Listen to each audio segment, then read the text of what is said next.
Senhoras e senhores, sejam bem-vindos, sejam bem-vindas.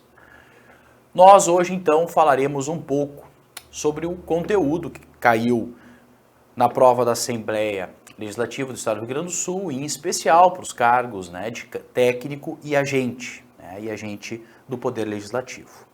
São as questões direcionadas a direito administrativo, ao conteúdo de direito administrativo, e a Lei 10.098, a Lei Complementar 10.098 do Estado do Rio Grande do Sul. Antecipo, já de imediato, que me pareceu uma prova bem acessível. Nós, de certa forma, conseguimos contemplar o conteúdo da prova nas nossas diversas oportunidades de conversa durante o curso e espero, então, que todos tenham ido razoavelmente bem. Não se esqueçam, nunca é demais reforçar, é uma escadaria e a gente sobe um degrau por vez, Então, se não foi nessa oportunidade, grava-se, salva-se esse degrau e depois passa-se a um posterior. É assim que funciona esse mundo de concurso, esse mundo do conhecimento e de provas, tá certo? Então vamos lá, pessoal. Direito administrativo, meu nome é Gustavo Santana e hoje então falaremos em especial da prova da Assembleia Legislativa a cargos de técnico e agente, certo? Vamos lá então. Uma das questões trabalhadas, a questão 21 de técnico e 16 de agente, as questões são idênticas, diz o seguinte: no âmbito da administração pública, a distribuição de competências para uma pessoa jurídica ou física distinta, proporcionando a repartição externa de competências, é chamada de. Olha, quando há uma repartição interna de competências, nós temos a desconcentração. Tanto é que, nas nossas aulas, posso usar o quadro, me permite? Na desconcentração,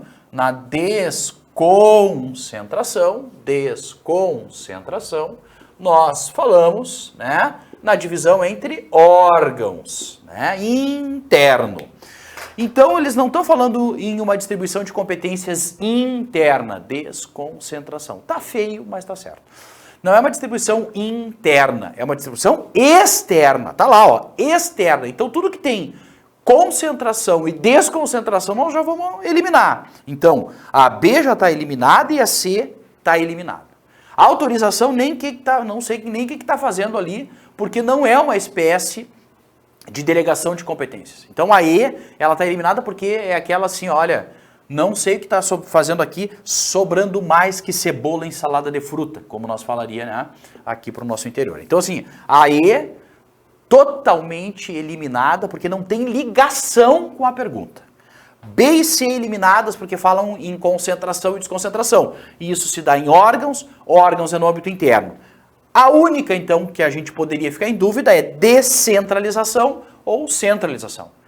Mas a centralização se dá quando a gente concentra, ou a gente centraliza, melhor dizendo, para usar a expressão, a gente centraliza as competências, as atribuições, lá na União, Estados, Distrito Federal e municípios. Ou seja, nós centralizamos as competências.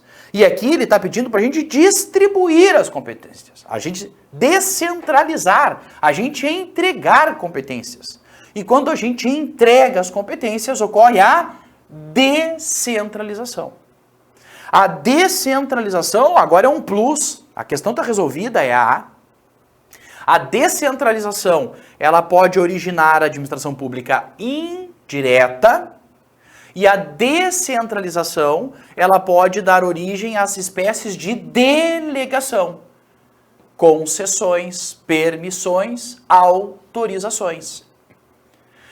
Delegação também ocorre no sistema de registros e cartórios. E o sistema de registros e cartórios, essa delegação exige concurso público e se dá em nome da pessoa do registrador. Ele que foi aprovado no concurso, que vai assumir um tabelionato, um cartório, enfim, ele recebe o serviço. Então, por isso está lá pessoa jurídica ou física. Porque na descentralização por delegação, é possível que a pessoa física receba a competência na execução daquele serviço, tá? Então, o enunciado está ok e a resposta A é efetivamente a alternativa correta. Porque ele não está falando em centralizar, ele não está falando em atrair competência, né? Pelo contrário, ele está falando em distribuir competência, certo? Então, a questão 21 ou 16, ficamos com a alternativa A, como veio efetivamente o gabarito. Bom, questão 22 de técnico ou a questão 17 de agente. Em relação às autarquias, é correto afirmar que autarquias, né?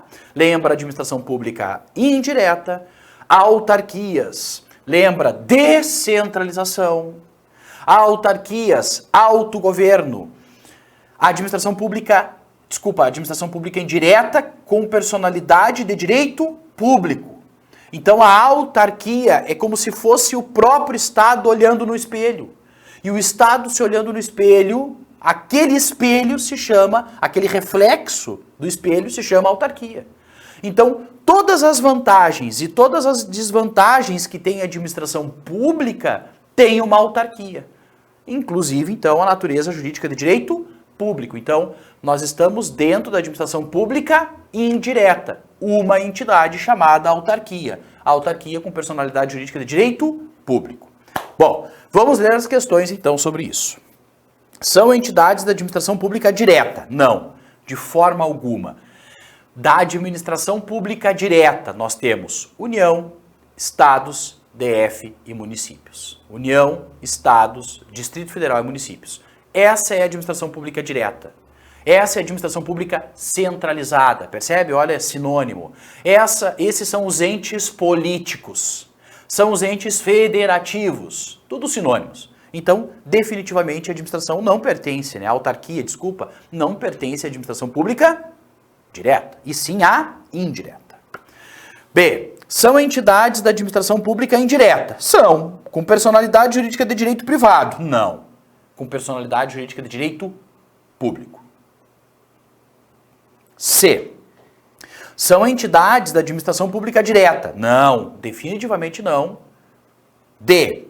São entidades da administração pública indireta? Perfeito.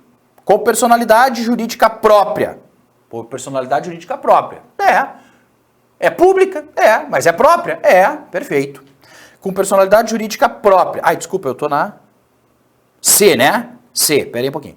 São entidades de administração direta. Ah, não, tá errado, é a D que eu tô. Já tô viajando. São entidades de administração pública indireta. Perfeito. Com personalidade jurídica própria. Certo. Autonomia administrativa, financeira e patrimonial. Sem erro nenhum.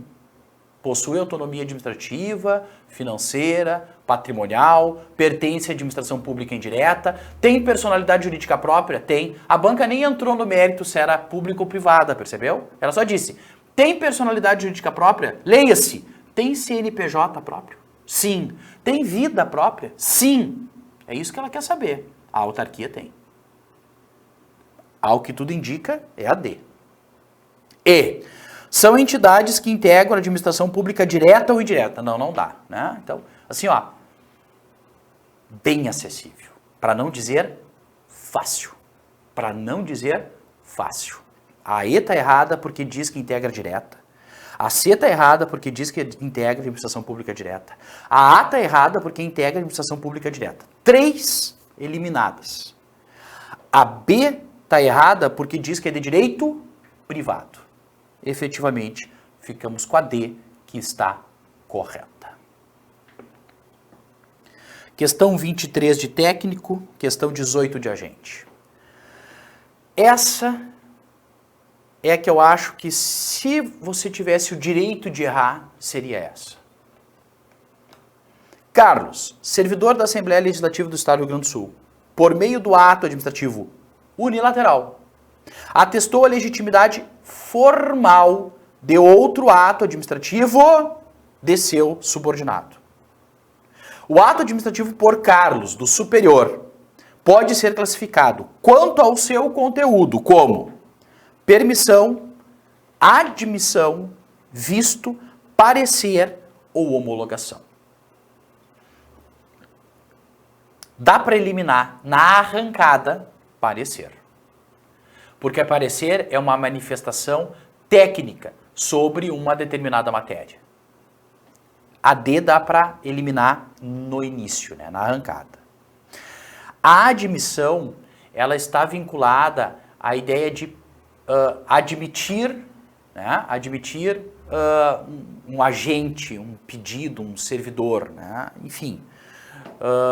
Também eliminada, me parece, de imediato a admissão. Permissão está no sentido de conceder. Eu permito que se realize uma atividade. Então eu dou a permissão. Eu permito que se utilize um bem. Então eu concedo ao privado o uso de um bem público. Ou eu concedo ao privado a execução de um serviço público. Então não concede, de início não dá para ser permissão. Nós poderíamos ficar em dúvida em duas: visto e homologação. E é muito possível que vários colegas tenham marcado homologação. E aí eu vou te dizer, nessa eu diria que de todas as que a gente vai passar, é a única que você teria, aspas, o direito de errar. Porque não é uma questão fácil ou muito menos acessível. É de pura decoreba. De algo que talvez caia ou não. Percebe? Então assim, ó, Gustavo, essa eu errei. Cara, super natural. Extremamente. E ela não te tira do jogo. Pelo contrário. Ela te mantém no jogo. Para variar, as nossas bancas adoram Eli Lopes Meireles. E eu trouxe ele. Gustavo, tu anda com Eli Lopes Meireles no teu celular. Não é bem isso. Mas é quase isso. Porque o celular tem acesso aos documentos e é óbvio que eu tenho o livro do Eli. Então olha só o que diz o finado, né? Saudoso professor, finado já na década de 90, né? Eli Lopes Meireles.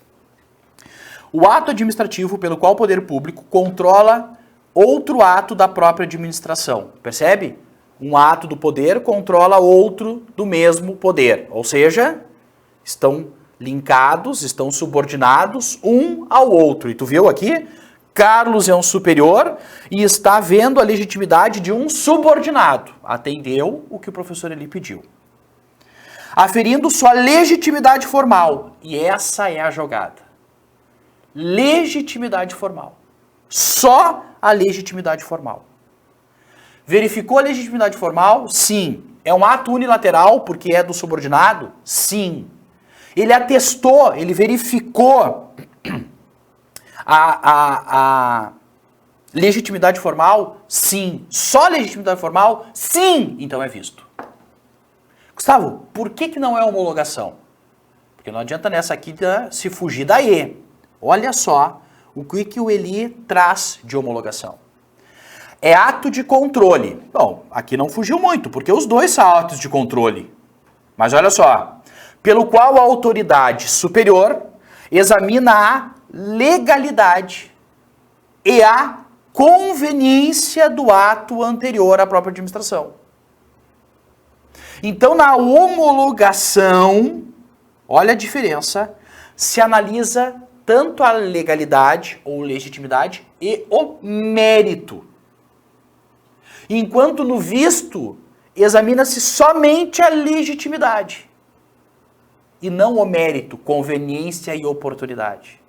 Olha só, vou reler o Eli. Homologação, quando um superior examina a legalidade e conveniência de um subordinado. Então é a legalidade, e eu posso substituir por legitimidade, em diversos momentos isso acontece, e a conveniência.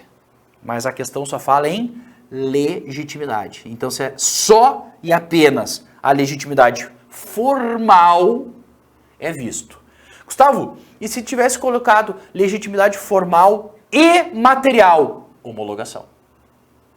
Porque material lembra mérito, lembra conteúdo. Homologação. Então, se tivesse legitimidade formal e material, homologação. Mas como foi só a legitimidade formal, sem o mérito, né? Só formal, visto. Então, ficamos com a C. Gustavo, chata, né? Eu digo não. Chatíssima.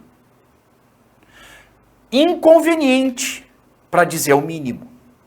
Então, te dou plenamente, Gustavo, essa eu errei. Super tranquilo, cara. Não te tira do jogo. Vou ler a admissão para ti aqui, né? Rapidinho, como eles seguem fielmente o Eli. Olha só. Admissão. Ato pelo qual o poder público verifica a satisfação de todos os requisitos legais pelo particular e defere-lhe determinada situação, né? Mediante um concurso ou alguma habilitação. Então ele é admitido a participar de um concurso, entendeu? Não tem quando a gente participa lá num concurso, as inscrições homologadas, pode ser um tipo de admissão. Eu admito esse candidato a participar desse concurso, entendeu? É nesse sentido a admissão. Então assim, ó, gente, se tinha uma questão que você poderia errar sem te tirar do jogo, é essa. Sem te tirar do jogo é essa, certo? Então essa, a correta é visto, porque verifica somente a legitimidade formal. Se verificasse a legitimidade formal e material, leia-se legalidade e conveniência, aí sim seria homologação. Ok? 24. Nos termos do disposto da Lei 14.133, são modalidades de licitação. Olha, se afirmou inúmeras vezes, infinitas vezes, agora vou pegar as aulas da professora Dani.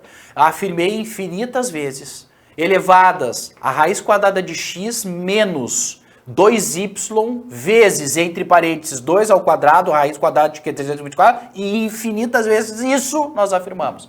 Vai cair modalidades. E eu até achei que a banca ia ser pior, ela ia ser mais que a pessoa. Ele diz assim, ó, vamos saber os conteúdos, o que é cada uma. Eu achei que a banca ia perguntar o que era cada uma. Não, eles foram super generosos, aliás, generosos até demais. Quais são as modalidades? Convite não é mais uma modalidade de licitação. Convite era uma modalidade de licitação até a nova lei, que nem é nova, né? Já estamos em 2024, lá 2021. Tomada de preço caiu junto com o convite. Então, se você sabe que convite não é mais uma modalidade, sobra aí. Sobra aí. E é aí. Ó, pregão, concorrência, concurso, leilão e diálogo competitivo. Diálogo competitivo, a nova modalidade que veio na nova lei de licitações e contratos. Então, se o colega acompanhou e viu que o convite deixou de ser uma modalidade, junto com a tomada de preço, sobraria unicamente aí. Certo? Essas modalidades lá na 14.133 estão no próprio artigo 6º, que traz os conceitos, né? E depois, mais à frente, lá pelo 16, 17, 18, ali que fala das modalidades de licitação na 14.133, tá? Então, uma questão bem acessível. Questão 25 de técnico, questão 20 de agente. O estudante com 18 anos de idade que realiza estágio sem remuneração na Assembleia pode vir a responder por ato de improbidade administrativa? Essa é uma pergunta. Em uma determinada aula, eu não me lembro qual, eu ainda brinquei com os colegas na turma, né? Pessoal, quem pode, qual é o agente que pode responder por ato de improbidade? E aí me perdoem, eu não deixei aberto, mas eu tenho um aplicativo aqui, eu já abro ele, eu já boto o número da lei, que é 8429, que continua sendo de 92, e no artigo 2º ela conceitua quem é agente público para fins de ato de improbidade. E ela diz o seguinte: agente público é o agente político, o servidor, e todo, agora essa é a parte que me interessa, e todo aquele que exerce, ainda que transitoriamente, ou sem remuneração, com ou sem remuneração, eleição, olha só, eleição, por eleição, nomeação, designação, contratação ou qualquer outra forma de investidura, vínculo, mandato, cargo, emprego ou função nas entidades da administração pública. E aí eu brinquei na aula. Estagiário pode cometer ato de improbidade? E aí o pessoal disse, sim! Eu falei, é claro. E ainda eu brinquei na aula. Quem disse que estagiário não tem direito a nada? Estagiário tem direito a praticar atos de improbidade. Eu tô achando que o examinador viu essa aula. Só pode ser possível. Ainda eu brinquei. estagiário tem todo o direito de praticar ato de improbidade. Depois não vem dizer que não tem direito, tá lá. Tem direito, o artigo 2º confere o direito ao estagiário de praticar ato de improbidade. E não é que vem a pergunta. Estagiário pode praticar ato de improbidade? Pode. Mas ele só exerce uma função, não interessa. E se for aquela estágio voluntário, dá na mesma. Mas ele é transitório, não me interessa. Vamos lá? Vamos ver se tem essa resposta? Não, como não? Sim, tem direito sim. Então já arrisca A, porque aqui está dizendo que o estagiário não pode praticar. Pode sim. A conduta do estagiário somente poderá ser reconhecida como ato de improbidade se representar ilícito criminal. É indiferente se a conduta foi ou não ilícito criminal. Aliás, se a conduta desse estagiário é ato de improbidade e ilícito criminal, ele responde nas duas esferas.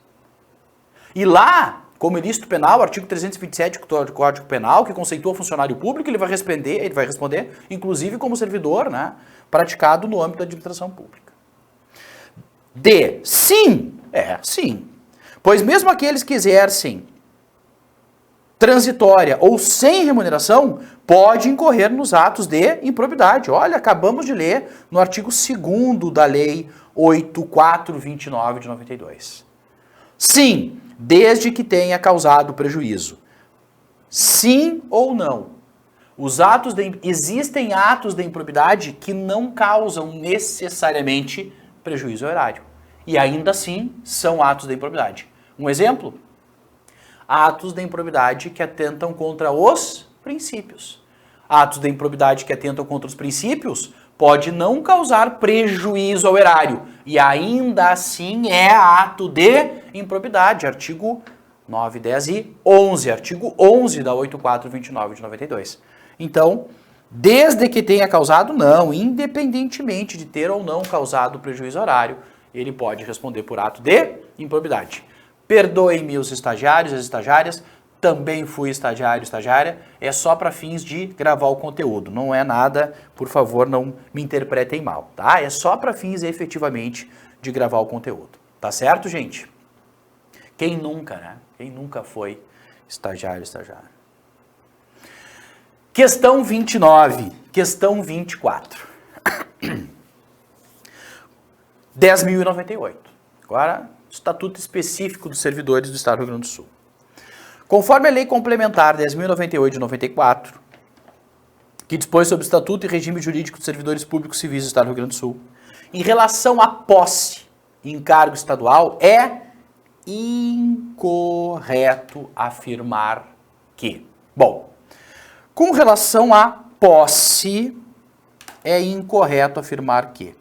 Vou ver se eu acho aqui rapidamente a lei complementar, até para te indicar a lei complementar, lei complementar 10.098/94, deve ser rápido, sim. Vamos ver se eu já abro ela razoavelmente atualizada, não sei se essa aqui já é atualizada. Deixa eu ver se eu acho, já estou na segunda, não, quero uma mais acessível. Eu vou abrir essa mesma aqui, mesmo que seja desatualizada, porque eu quero efetivamente só os artigos. Artigo 18. Posse começa ali no artigo 18. Tá? Então, só para te localizar, na 10.098, posse, artigo 18. É formalizada com a assinatura do termo no prazo de 15 dias a contar da nomeação, prorrogável por igual período a pedido do interessado. Inclusive, no nosso material consta assim: 15 mais 15. 15 dias, prorrogável por mais 15. Perfeito. Atende a 10.098, artigo 18. É ato personalíssimo, não se admitindo mediante procuração específica. Opa! Pode sim se dar por procuração específica. Se é para marcar errada, nós achamos, é a B. Ainda brinquei na aula. Não sei se não foi na revisão do Super Turbo, daquele do dia de véspera. Ainda falei assim, ó. Não sei se foi naquela ou foi na resolução de questões ou se foi na outra revisão, mas em alguma foi. Ainda falei assim, ó. O que eu queria mesmo era dar procuração específica para o exercício. Exercício é o efetivo desempenho das atividades. Então eu falava assim, cara, eu assumi agora, tomei posse, mas eu posso dar uma procuração específica, né? Procuração específica para tu entrar em exercício no meu lugar e trabalhar. Como assim trabalhar no meu lugar? Não, né? Eu posso dar posse, alguém tomar posse no meu lugar. Mas entrar em exercício é impossível. Ainda brinquei em algum momento, não me lembro mais nas aulas inclusive, de um colega, fazia intercâmbio, doutorado na Alemanha ou na Inglaterra, pela URGS, e ele queria tomar posse, mediante procuração específica, que o pai dele tomasse posse no Brasil, ele estava viajando em intercâmbio com doutorado, e então poderia posse mediante procuração específica? O que nós falamos? Sem problema nenhum. Mas ele falou, mas professor, como é que eu faço os exames clínicos que eu tenho que entregar? Porque se eu for fazer aqui, eles não vão ter validade aí, teria que fazer uma tradução, não vou conseguir, eu vou ter que ir para fazer. E aí a gente comentou isso rapidamente, mas nesse diálogo falamos, posse pode se dar por procuração específica. C. Quando se tratar de servidor legalmente afastado do exercício do cargo, o prazo para posse começar a fluir a partir do término do afastamento. Artigo 18 da Lei Complementar, não fugimos 1 milímetro do artigo. No ato de posse, o servidor deverá apresentar declaração quanto ao exercício ou não de outro cargo, emprego ou função. Claro, porque existem cargos que são acumuláveis. Então ele pode dizer, estou assumindo esse cargo. E tem outro. Por quê? Mas eu sou professor. Eu estou assumindo o cargo de professor 20 horas, eu já sou professor numa outra rede 20 horas, não tem problema nenhum. Ou ele simplesmente diz, não exerço outro cargo, emprego ou função. Artigo 18. Até agora não fugimos 1 centímetro do artigo 18 da Lei Complementar 10.098. E a autoridade a quem couber dar posse verificará, sob pena de responsabilidade, se foram cumpridas as formalidades legais prescritas para o provimento do cargo. Artigo 19 é uma continuação do artigo 18, diz com relação à posse, nenhuma questão indevida na alternativa E. Então, definitivamente, a B é a totalmente incorreta, porque é possível sim a posse mediante procuração específica. Por fim, a questão número 30 de técnico, a questão número 25 de agente. Antes, eu vou botar um negócio no quadro. Coloquei em todas as aulas que falava 10.098. Para decorar reversão, fazia o seguinte. Espelhava o V, taca um risco no meio e escrevia aposentado. E reversão é o aposentado que retorna. Espelha o V, taca um risco no meio, aposentado. Vou ler a questão. Antônio, servidor público da Assembleia Legislativa do Estado do Rio Grande do Sul, foi aposentado por invalidez. Aposentado. Posteriormente, foi verificada por junta médica oficial a insubsistência dos motivos determinantes da aposentadoria, o que implicou no retorno de Antônio à atividade. É o aposentado que retorna. Na hipótese em questão, se verifica a ocorrência de reversão. É tipo a matemática. 1 mais 1 igual a 2. Ponto. Reintegração é o demitido que invalida a demissão e retorna. Eu brinco nas aulas. Reintegração, o cara que é demitido, ele se desintegra, vai fazer tratamento, fica triste, impacta a família, porque ele foi punido. E quando ele retorna, é como uma fênix, então ele se reintegra, ele se desintegra na demissão e se reintegra no retorno. Não é reintegração, não falou em demissão? Readaptação, ambientes adaptados para as pessoas que possuem alguma limitação física ou mental. Readaptação é para servidores que sofrem alguma espécie de limitação. Aproveitamento é o retorno de quem está em disponibilidade. Recondução é o retorno ao cargo anteriormente ocupado. Você passa num concurso, roda no estágio probatório, desiste no estágio probatório, alguma coisa ocorre durante o estágio probatório e você é reconduzido ao cargo anterior. Neste cargo anterior, você deveria ser estável. Nesse novo cargo, você não se adaptou, não gostou, sei lá. E nesse, enquanto você for estagiário, estágio probatório, você pode ser reconduzido ao cargo anterior. No cargo anterior, estável. Esse retorno ao cargo anterior denomina-se recondução. Senhores, enfim, está aqui o nosso gabarito. ADCEDBB. Ao que tudo indica, então, fechamos com chave de ouro a nossa correção. Acredito e espero fielmente que todos tenham ido bem nessa prova. Conseguimos, ainda que de forma acelerada, alcançar uma boa parte dessas questões, seja na aula, nos conteúdos, né, no material. E, caso não tenha sido nessa oportunidade, é assim que segue a estrada, é assim que segue a nossa escadaria. É um degrau por vez, é um conhecimento a cada momento que a gente agrega, a cada curso e a cada prova. Mas o importante é não parar de subir essa escadaria, porque ela é longa. Tá certo? Fico à disposição dos senhores e das senhoras.